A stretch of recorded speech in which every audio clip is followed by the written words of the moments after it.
It's just amazing how we can empower each other, just with our stories, because each of us bring a different story to the table. And it's just amazing how when you speak to someone else, you don't realize that they have gone through the same things that you've gone through. They may have gone through something differently, but the story is what empower us, our experiences, our how do we overcome. We talk about the military being like a brotherhood or a fraternity, but I think that culture is there because you share something in common. And I think being a woman veteran does separate you from other groups and fraternities, because you'll always find something in common with somebody. I enjoyed the Air Force. I was definitely ate up with it and probably would have stayed in longer, but the first Gulf War was going on.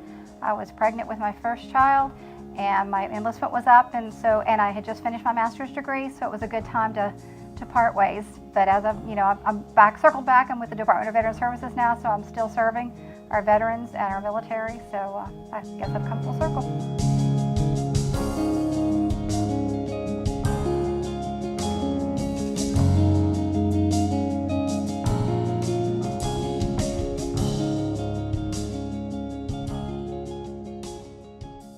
I'm just excited that Virginia is stepping up and that we're continuing to just push forward and say we're going to work on this specific population, and we're going to dedicate services and people to make sure that women veterans in Virginia are taken care of. Virginia leads the way, in fact, I think because we think outside of the box. A lot of times there's a lot of bureaucracy as far as, this is the way we've done it all along, or we can't do it because of this. Virginia, and because of the leadership of the governor, our secretariat, our commissioner, the agency as a whole, we think outside of the box, and we look at the veteran and what can we do to help the veteran. And it may not be what have been done already, and that's the great thing about working with the Department of Veteran Services. After I got out of the military, it just became more and more important to me to still continue to serve my fellow soldiers. And so I was like, well, I can't take care of them the way I used to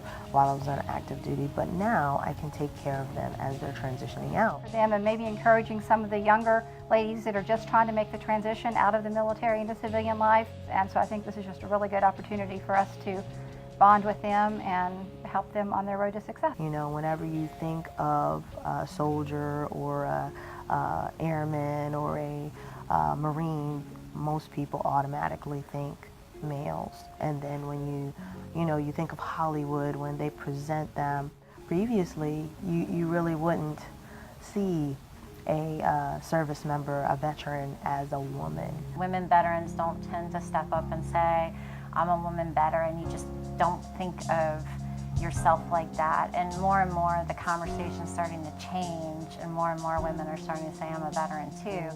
I have two small boys, 10 and 7. They're seeing something that my generation definitely didn't see, and that's women serve. It's not going to be uncommon for them to think women are veterans. They're not going to have this conversation because we're having it for them. And so it's really exciting that I know one day they'll be able to turn around and say, that's just normal, mommies are veterans.